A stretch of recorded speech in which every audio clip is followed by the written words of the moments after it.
beautiful people. Just wanted to talk to y'all about some of the worldly things going on right now. I'm not forcing anybody to believe anything. I'm just going off of things that I saw and putting two and two together. So, like to hear it? Here it go. Let's start with Lake Mead and all the fresh water disappearing, as in what the Bible said would happen.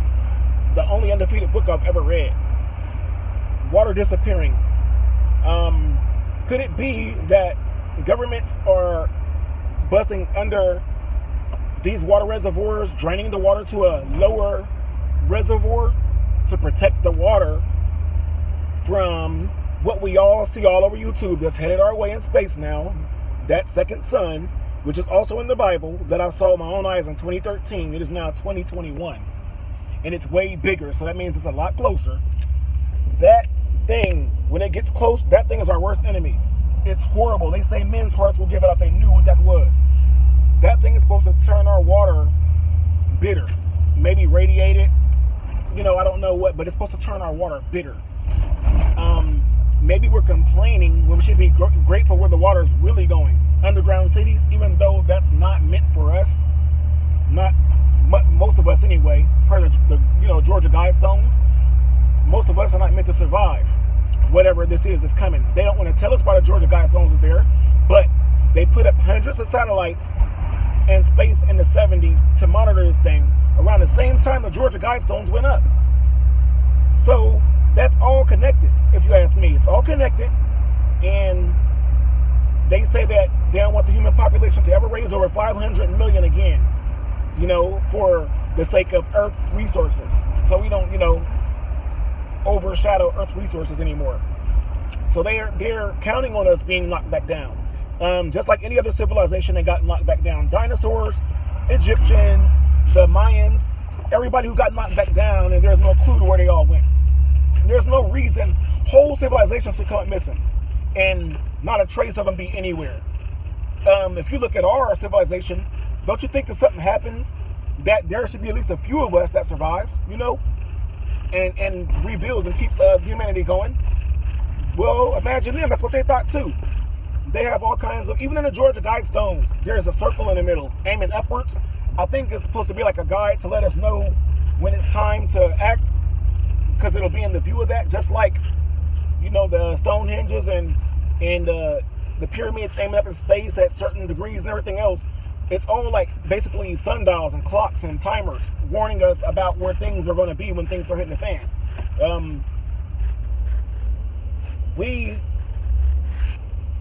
Most of us are not meant to do anything about it, because we're just simply not going to be here when stuff hits the fan. Two sons. The Son of God comes back in the clouds. There will be a beast to come up from the lake. The whole world will see it at one time. Could it be that? It comes up from the lake. They say it's going to take up 1/4 of our sky. And it'll be undeniable. Everyone will see it at one time. Could that be the same thing that they're talking about? They say this beast will have different heads of different animals. Everyone will see it at one time. Could this be a mothership down in the ocean, or could it be maybe that? I don't know. I'm just asking. A lot of things are starting to line up now with this undefeated book. It's amazing. This book is amazing. These underground cities are amazing that they made.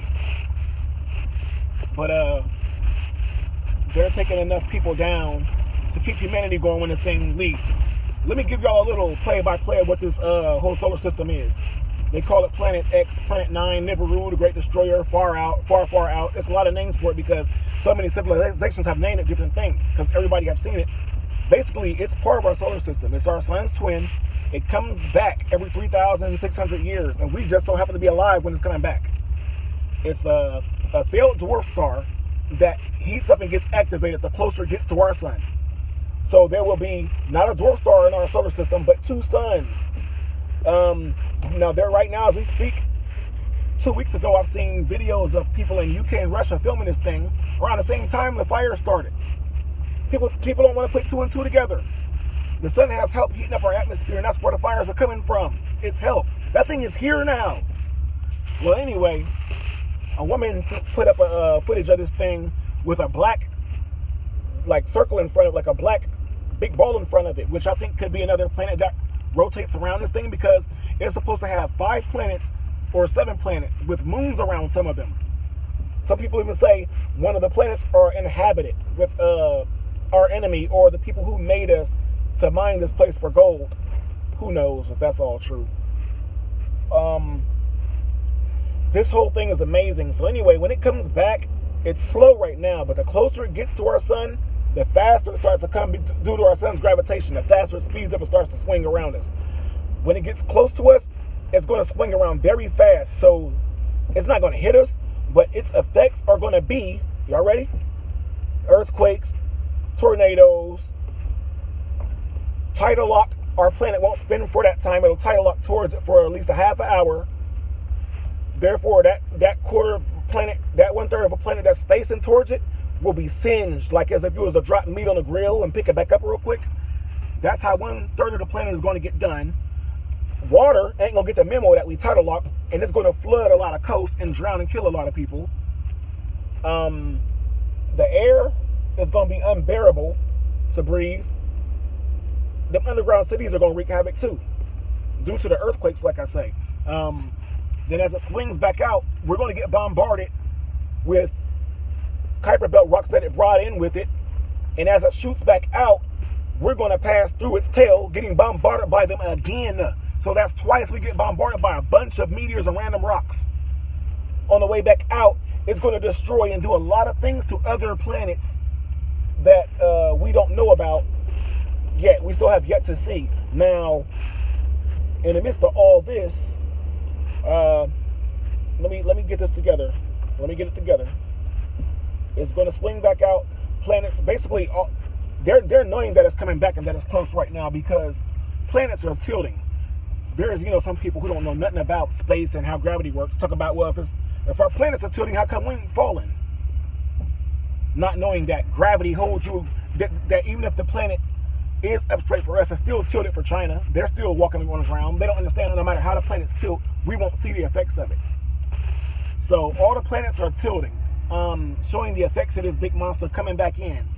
A lot of planets are tilting, which is why in 2013 I saw the 2 suns. I saw a small fireball down to the left of our sun over here. It was down over here. Me and my baby mom saw it back in the background in space.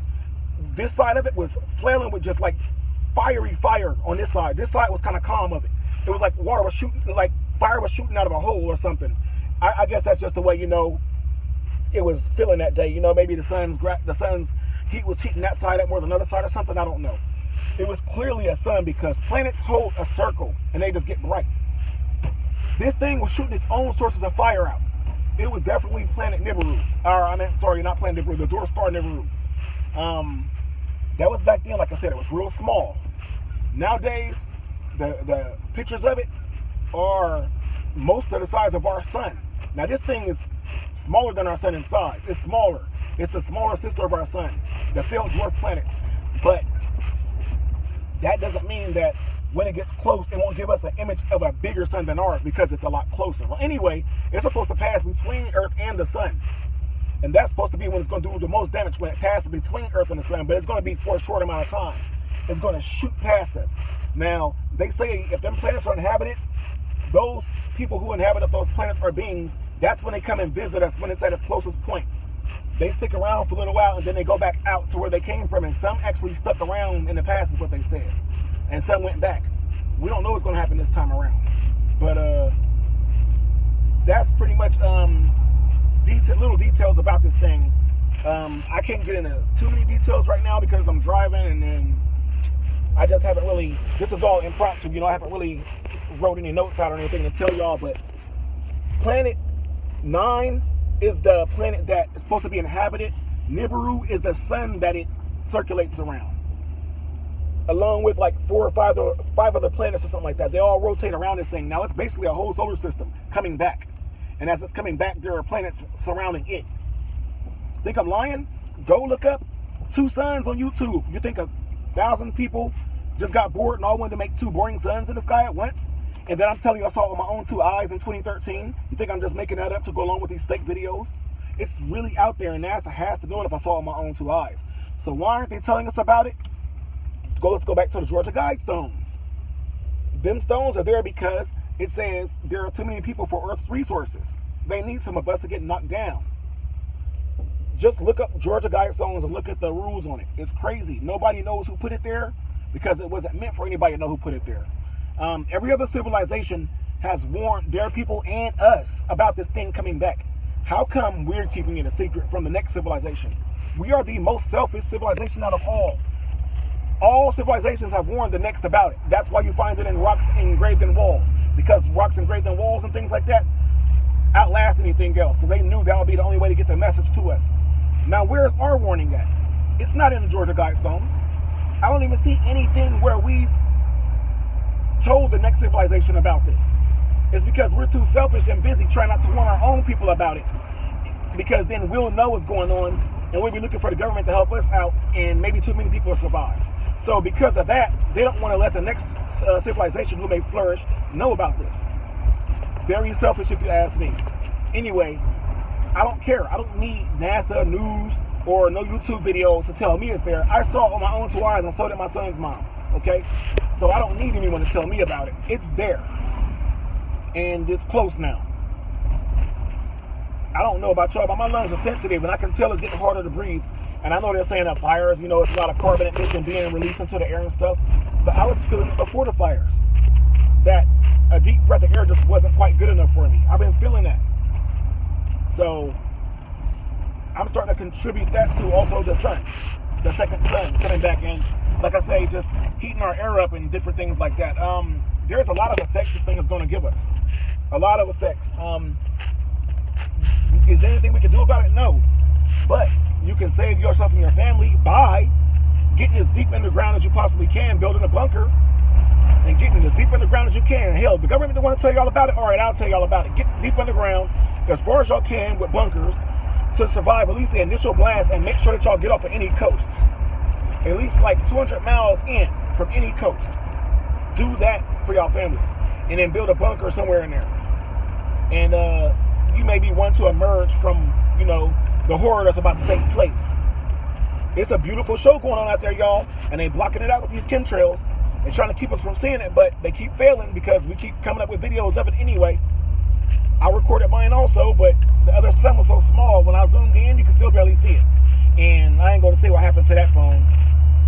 Crazy women, boy, but yeah. So, y'all do y'all research on this Nibiru and Planet 9 thing, man, and prepare. What's it going to hurt y'all to prepare even if it ain't true? And I'm telling y'all it's true, and all the proof is there. And what's it going to hurt y'all to build a bunker or, store away some food and fresh water before it's all gone? What's it going to hurt y'all to? Don't you got spare money just sitting around that you ain't doing nothing with? Why can't you just turn that into food and water? What's that money going to do for you? It ain't going to do nothing for you. So y'all need to get on it, man. I'd like to see y'all around after this thing. Man, I love y'all people, man. I love people, and like I said, humans are compatible and made to be with other humans. And just look how depressed people have gotten due to the pandemic. Now imagine emerging after something like that, how empty the world is going to really be. Imagine all the bodies you're going to be stepping over. Also in the Bible, when the Son of God comes back, bodies are going to be all over the place, and people are going to be stepping all over bodies. Oh, there's one here, there's one there. That's how many bodies there are going to be. They say there's pretty much going to be nobody left. That's how rare it is going to be to see a human. Sound like similar coincidences to me? So, man, y'all need to just open your eyes, man. I hope y'all take heed of what I'm saying, and let me know what y'all think about the comments. And if you have any pictures of the two-sun system, share them with me. I'm fascinated by this thing because, like I said, I've seen it with my own 2 eyes, so I get goosebumps because I know it's real. And I'm trying to spread the word to everybody who I know, so they ain't just oblivious sitting around waiting for something bad to happen to them. I've told people, and they just look at me like I'm crazy and tell me, well, it must have been this or that or that or this. No, man, come on now. I saw it with my own 2 eyes. I'm sitting there telling you it was a sun. You don't think I know what a sun looked like? Come on now. It was a sun for sure. Even when I close my eyes, I can see both suns still etched in my eyelids when I close my eyes. So, yeah. Y'all, just like I said, comment, let me know what y'all think, man. And this wasn't for entertainment. This was a real warning to y'all. I am your advisor. All right, y'all, take care.